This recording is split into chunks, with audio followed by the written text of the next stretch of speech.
बिस्मिल्लाहिर्रहमानिर्रहीम। अस्सलाम वालेकुम नाज़रीन, आप यूट्यूब चैनल देख रहे हैं। मैं इमरान खान हूँ। ये वीलॉग जो है इसमें बहुत सारी अहम इन्फॉर्मेशन है, वो चीज़ें जो आप नहीं जानते। पहले मैं आपको बताऊँगा कि पसे पर्दा क्या चल रहा था और ग्राउंड पे क्या हुआ।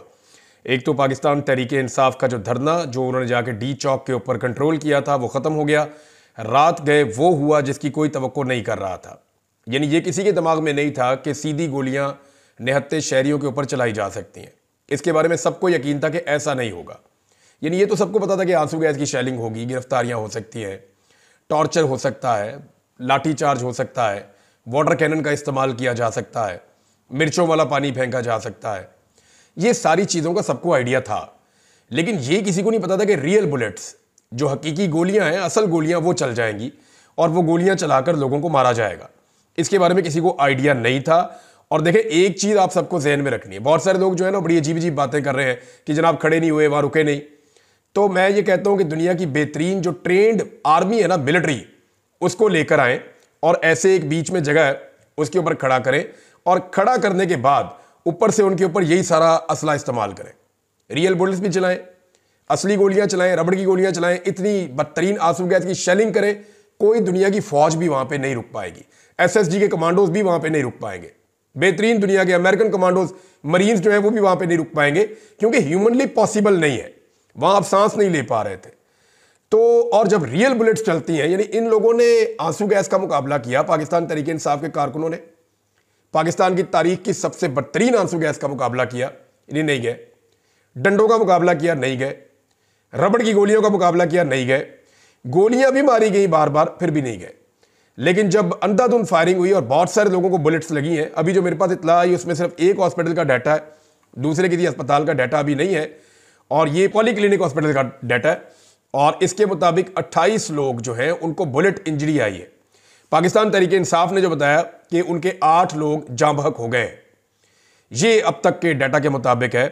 जबकि पाकिस्तान तहरीक इंसाफ के कुछ लोग कंटिन्यूसली ये कह रहे हैं कि जब लाइटें बंद की गई 9 बजे के बाद, ऑपरेशन शुरू किया गया डी चौक पे, तो कुछ दिखाई नहीं दे रहा था। चारों तरफ से शेल्स चल रहे थे और चारों तरफ से गोलियां भी चल रही थी और फिर आग लगाई जा रही थी और बहुत तेजी से लोगों को गोलियां लगी हैं।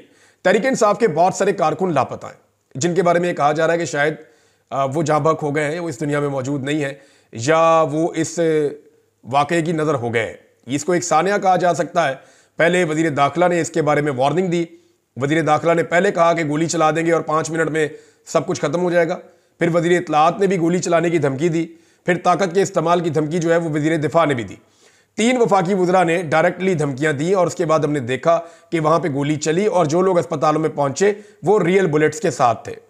हुकूमत ने ये नैरेटिव कई दिनों तक बनाया कि मुसल्ला लोग वहां पे मौजूद थे, लेकिन किसी एक भी पुलिस वाले या किसी एक भी पैरामिलिट्री फोर्स के बंदे को गोली लगने का वाकया रिपोर्ट नहीं हुआ। दूसरी जानिब से एक भी फायर रिपोर्ट नहीं हुआ। जितने जर्नलिस्ट वहां पे ग्राउंड पे मौजूद थे उन सबसे मैंने पूछा, उन्होंने कहा जी किसी ने भी गोली नहीं चलाई जवाबी, और वहां किसी के पास ऐसे हथियार हमने नहीं देखे और कोई जवाबी फायरिंग नहीं हुई। ये वन साइडेड फायरिंग थी, क्योंकि लोग आंसू गैस से इलाके को छोड़कर नहीं जा रहे थे, लोग उस जगह को छोड़ने के लिए तैयार नहीं थे। तो पाकिस्तान तहरीक इंसाफ के कारकुनों के लिए ये तो बहुत बड़ी बात है, वो तहसीन के काबिल है। उन्होंने जिस तरह फस्तायत का मुकाबला किया वो पाकिस्तान की तारीख में कोई और सियासी जमात नहीं कर सकी। लेकिन ये बड़ी बदकिस्मती है कि हुकूमत ने वो रास्ता इख्तियार किया जो कभी भी कोई भी हुकूमत नहीं करती। मैं ज़ाती तौर पे आपको ये बता देता हूं कि मुझे पूरा यकीन था कि लोगों पे स्ट्रेट फायरिंग ऐसे नहीं की जाएगी। पाकिस्तान तहरीक इंसाफ को भी इस बात का यकीन था, सबको यकीन था, और ऐसा लगता था कि बगैर गोली चलाए ये लोग जाएंगे नहीं और गोली कभी रियासत चलाएगी नहीं अपने शहरियों के ऊपर, निहत्ते शहरियों पर। लेकिन वहां पर गोली चली है, जो बड़ी बदकिस्मती की बात है। तहरीक इंसाफ की प्रेस रिलीज आई है, लेकिन इसके बारे में मैं आपको एक बात बताऊं कि ये जो फैसला किया गया है, ये इसमें क्लेम ये कर रहे हैं कि ये जो फैसला है ये कोर कमेटी का और सियासी कमेटी का फैसला है। लेकिन मैंने कंफर्म किया कि कोई मीटिंग नहीं हुई, ना तो कोर कमेटी की हुई है ना सियासी कमेटी की हुई है। ये फैसला चंद लोगों ने किया है।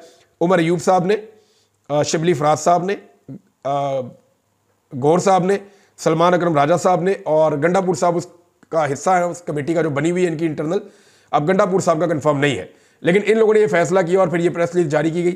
प्रेस रिलीज के मुताबिक पाकिस्तान तहरीक इंसाफ की निहत्ते पुरअमन और मुहिब वतन शहरियों के सफ़ाकाना कत्ल और ऑपरेशन के नाम पर इस्लामाबाद में पुरअमन एहतजाज के शुरका के खिलाफ वहशत और बर्बरियत के नंगे मुजाहरे की शदीद अल्फाज में मुज़म्मत। चीफ जस्टिस ऑफ पाकिस्तान से कहा जनाब कि आप इसका नोटिस लें और वजीर आजम, वजीर दाखिला, इस्लामाबाद और पंजाब के जो आईजीज हैं उनके खिलाफ इक़दाम कत्ल की और कत्ल की FIR दर्ज की जाए, उनके खिलाफ कार्रवाई की जाए। फिर उन्होंने बताया जी कि कैसे मैंडेट चोर फस्ताइयों की ईमा पर सरकारी मशीनरी ने गोलियों से दर्जनों निहत्ते बेगुनाह कारकुनों को सीधी गोलियां मारकर शहीद किया है, जिनमें 8 के क्वाइफ अब तक हमारे पास पहुंच चुके हैं। तहरीक इंसाफ कह रही है दर्जनों लोगों को गोलियां लगी हैं और भी लोग शहीद हुए हैं, लेकिन 8 के क्वाइफ अब तक हमारे पास आए हैं। उनमें वो जो बता रहे हैं जी कि अनीस शहजाद दस्ती, मलक मुबीन, औरंगजेब, अब्दुल कादर, मलक सफदर अली, अहमद वली, मोहम्मद इलियास और अब्दुल रशीद शामिल हैं। और इसमें जो मनाजिर हमने देखे नाज़रीन वो इंतहाई अफसोसनाक हैं। जो अस्पताल से मनाजिर आ रहे हैं वो तो हम शेयर भी नहीं कर सकते, दिल दहला देने वाले मनाजिर हैं। ऐसा किसी ने नहीं सोचा था कि रियासत इस तरह गोली चलाएगी। बहरहाल तहरीक इंसाफ ने कहा जी कि हम कोई मुसल्ला जत्था नहीं है या कोई मुसल्ला तंजीम नहीं है कि हम इन चीज़ों का मुकाबला करें, गोलियों का मुकाबला करें। हम पुरअमन शहरी हैं और हम एहतजाज करने के लिए, अपना हक लेने के लिए आ रहे थे और जमहूरी तरीके से आ रहे थे और हमने तमाम सऊबतें, तमाम रुकावटें, तमाम तशद्दुद और वहशियाना बर्बरियत बर्दाश्त की। हमारे कारकुन डी चौक पहुंचे मगर अपने शहरियों के लाशों के अंबार लगाने की हम इजाज़त नहीं दे सकते। 24 करोड़ पाकिस्तानियों को भेड़ बकरियां समझने वाले दरिंदों के लिए शहरियों का कत्ल तफरीह का वसीला हो सकता है, मगर तहरीक इंसाफ पाकिस्तान के अवाम, इसके वसाइल और इसके कौमी मफाद के नगेबान है। अब वज़ीर इत्तलात को मैं सुन रहा था, वो मजाक उड़ा रहे थे लोगों का, यानी वो वहाँ पर लाशें पड़ी हुई है, अस्पतालों में लाशें पड़ी हुई है। तहरीक इंसाफ के लोग कह रहे हैं हमारी लाशें गायब की जा रही हैं और बाद में ये कहा जाएगा जनाब हमें पता ही नहीं है वो बंदा कहाँ गया।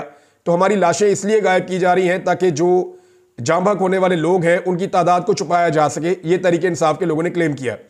अब इस वक्त जो तहरीक इंसाफ का अनाउंस है वो ये कह रहे हैं कि हुकूमती मनसूबे के पेश नज़र पुरअमन एहतजाज की फिल वक्त मनसूखी का हम ऐलान करते हैं। ये जनाब तहरीक इंसाफ ने ऐलान किया है। तहरीक इंसाफ के बहुत सारे लोग इससे पशेमान हैं। बुशरा बीबी, मैं आपको ये बता देता हूँ, मीडिया ने गलत खबरें चलाई कि बुशरा बीबी वहां से चली गई हैं या अली अमीन गंडापुर वहां से चले गए हैं। इस वक्त जो इंफॉर्मेशन आ रही है वो ये है कि ये लोग खैबर पख्तूनख्वा में अब मौजूद हैं सुबह के वक्त। लेकिन रात को 12:30 बजे जो जर्नलिस्ट वहां पे मौजूद थे उनसे मैंने कंफर्म किया, उन्होंने कहा जी 12:30 बजे तक जब सारा मीडिया चला रहा था, कभी कहते थे ये गिरफ्तार हो गई है, कभी कहते थे ये लोग भाग गए, कभी कहते थे ये लोग दामनेको की तरफ चले गए, ऊपर मुनाल की तरफ चले गए, कभी कहते थे ये इस तरफ को निकल गए। तो उस वक्त तक बुशरा बीबी और अली अमीन गंडापुर वहां मौजूद थे और बुशरा बीबी को बड़ा जोर जबरदस्ती से मनाकर वहां से निकाला गया है। जब हालात बहुत ज्यादा खराब हो गए, बिल्कुल अंधेरा हो गया, हर तरफ से गोलियां चल रही थी, लोगों की लाशें गिर रही थी, लोग जो हैं वो जख्मी हो रहे थे, उनको अस्पताल पहुंचाया जा रहा था, बड़े पैमाने पर एम्बुलेंसें वहां पे जो है वो रवाना की गई, वो भी सारे मनाजिर लोगों ने देखे। तो ये एक बड़ा ब्रूटल ऑपरेशन था। लेकिन उसके बाद जिस तरह का रवैया रियासत का था वो मजाक उड़ा रही थी। उसके बाद भी वो ठट्टे उड़ा रहे थे, लाशों के ऊपर हंसने वाले लोग बेहिस मैंने इससे पहले नहीं देखे। सानिया मॉडल टाउन भी इन्होंने किया था और अब ये उससे बड़ा सानिया इन्होंने इस्लामाबाद डी चौक में कर दिया है। ये तहरीक इंसाफ की प्रेस रिलीज है। तहरीक इंसाफ के अंदर इस पर इख्तलाफ पाया जाता है कि ये एहतजाज कॉल ऑफ करना चाहिए था या नहीं करना चाहिए था। हुकूमत ने इतने बंदे मार दिए तो एहतजाज कॉल ऑफ नहीं करना चाहिए था।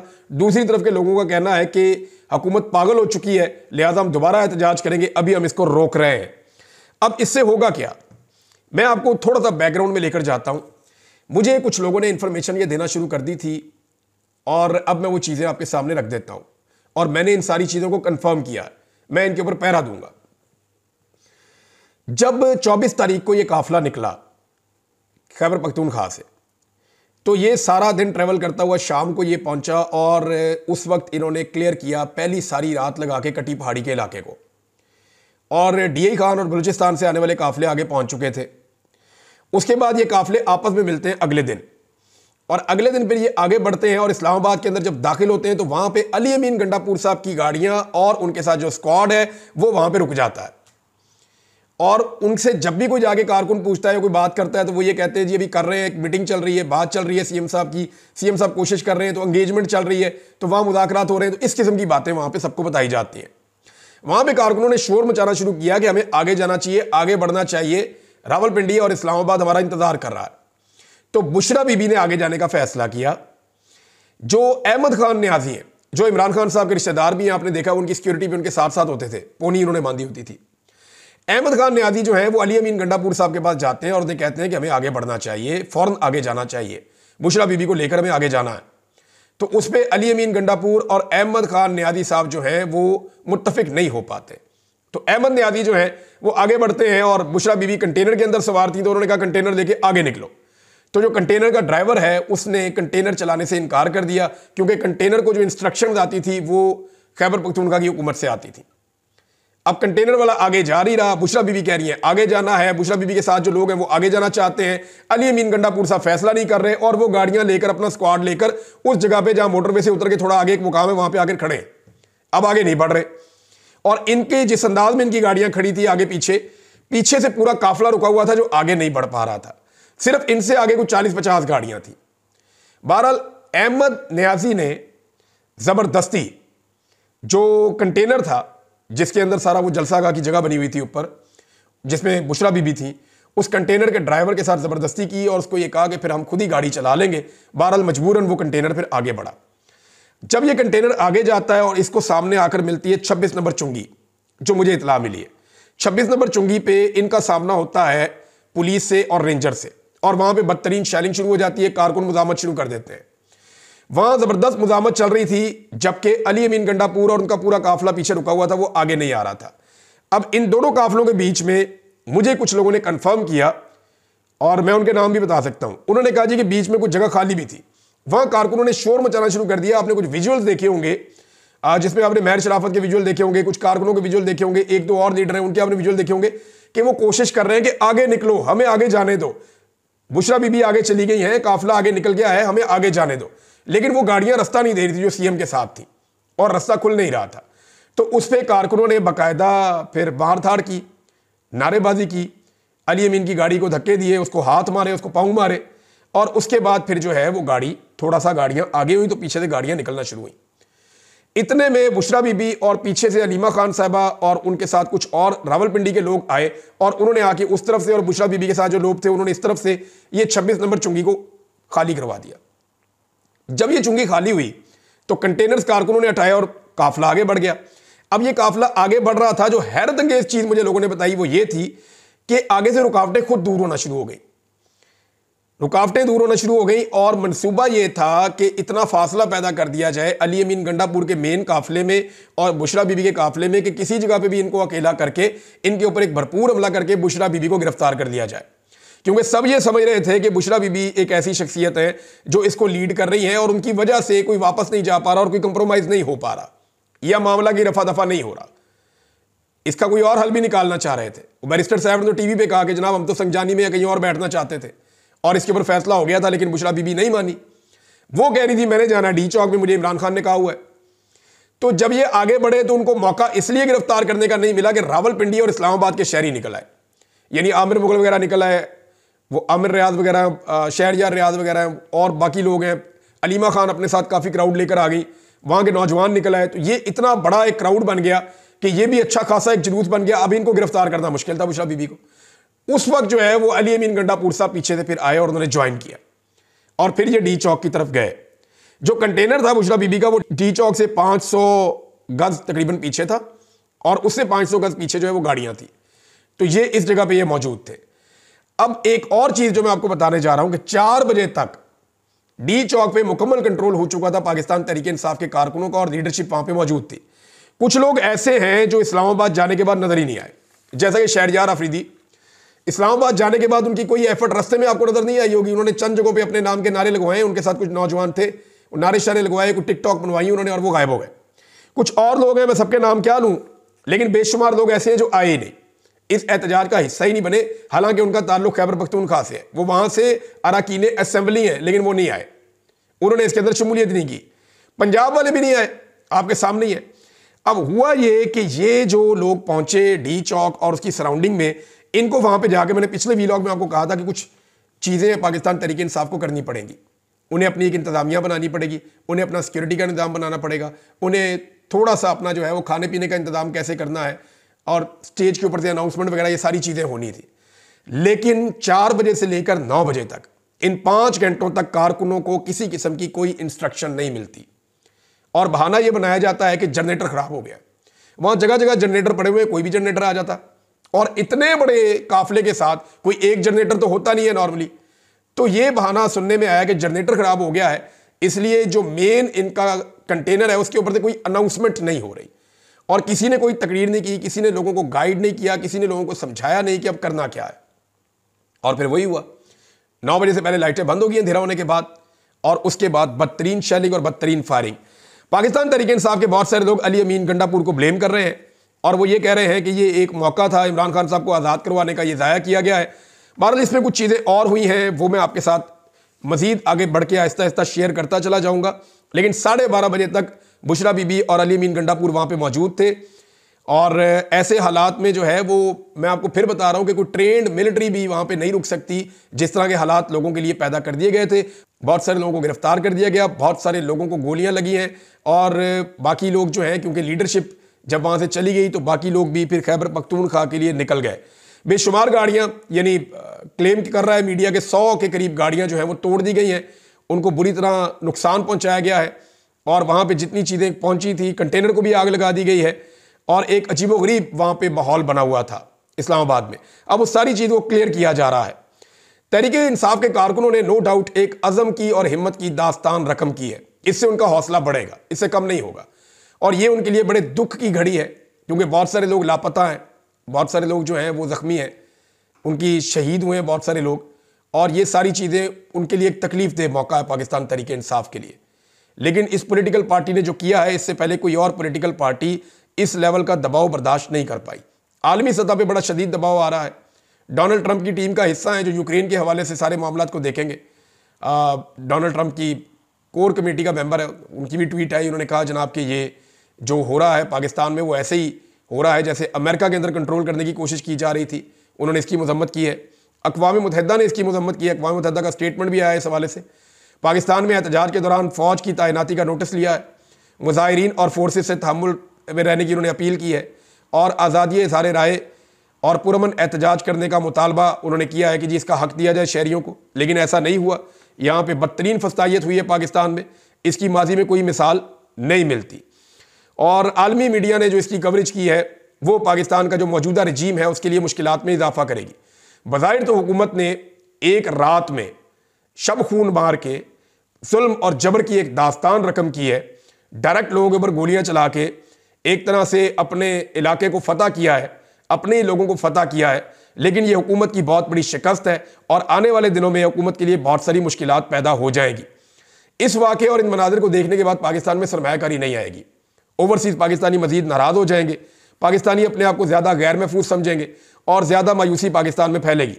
जो गैर रियासती अनासर हैं उनके जो बयानिए हैं उनको पाकिस्तान में अब खुदा न खास्ता तकवीयत मिलेगी। उसकी वजह यह है कि जो लोग जमहूरी हक मांगने के लिए जमहूरी तरीके से आए थे, उनके साथ रियासत का रवैया इंतहाई गैर जमहूरी, गैर कानूनी, गैर आईनी और नामुनासिब था, यानी फस्तायत और जबर पर मबनी था। तो नाज़रीन, पाकिस्तान तहरीक इंसाफ के लिए बड़ा टफ टाइम है, लेकिन इसमें पाकिस्तान के मीडिया ने बहुत मुनाफिकत दिखाई है, बड़ी झूठी खबरें दी हैं, और उनके एहतजाज को कमज़ोर करने और ख़त्म करने का पूरा साथ दिया है, क्योंकि पाकिस्तान की एस्टेब्लिशमेंट की पूरी सपोर्ट इस वक्त मौजूद है मौजूदा हुकूमत के साथ। ये जाली हुकूमत है, इसके पास अवाम का मैंडेट नहीं है, और अवाम का मैंडेट ना होने के बावजूद ये मुसल्लत है, और इसकी वजह से पाकिस्तान के हालात सारी दुनिया के सामने हैं।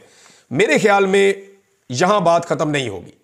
अब लोगों के अंदर मज़ीद नफ़रत और दूरियाँ पैदा होंगी, लोगों के शिकवे और शिकायतें बढ़ेंगे, और आने वाले दिनों में ये एहतजाज का सिलसिला फिर जारी रहेगा। वो मैं इसलिए आपको कह रहा हूँ कि जिस तरह यहाँ से लोगों को निकाला गया है, लोग इन मनाजिर को कभी नहीं भूलेंगे। ये लोग अपने अपने इलाकों में जाएंगे, पूरे पाकिस्तान से आए थे, सबको बताएंगे कि हमारे साथ वहाँ क्या जुल्म हुआ और क्या जबर हुआ, किस तरीके से रियासत ने हमारे साथ सलूक किया है, और ये पैगाम फैलता चला जाएगा। इमरान खान का वो पैगाम जो पहले उस तरह नहीं फैल रहा था, अब उससे ज़्यादा शिद्दत के साथ फैलेगा, आलमी दबाव बढ़ेगा, और आने वाले 1-1.5 महीने के अंदर हुकूमत को बहुत सख्त मुश्किल का सामना करना पड़ सकता है। यहाँ बात ख़त्म नहीं हुई। जो लोग आज खुशियाँ मना रहे हैं, कल इन्हें हम रोते हुए भी देखेंगे। लेकिन बदकिस्मती की बात यह है कि जो जमहूरियत पसंद कहलाते हैं, उन्होंने इस फस्तायत के नंगे नाच को नाचा है, और उसके बाद मरने वालों का मजाक उड़ाया है। वो लोग याद रखें कि बुरा वक्त सबके ऊपर आता है, और कभी एक के साथ कांस्टेंट नहीं रहता। ये वक्त जब उनके साथ आएगा तो फिर वो कहाँ खड़े होंगे। अब तक के लिए इतने, अपना ख्याल रखिएगा, अपने इस चैनल का भी। अल्लाह हाफ़िज़।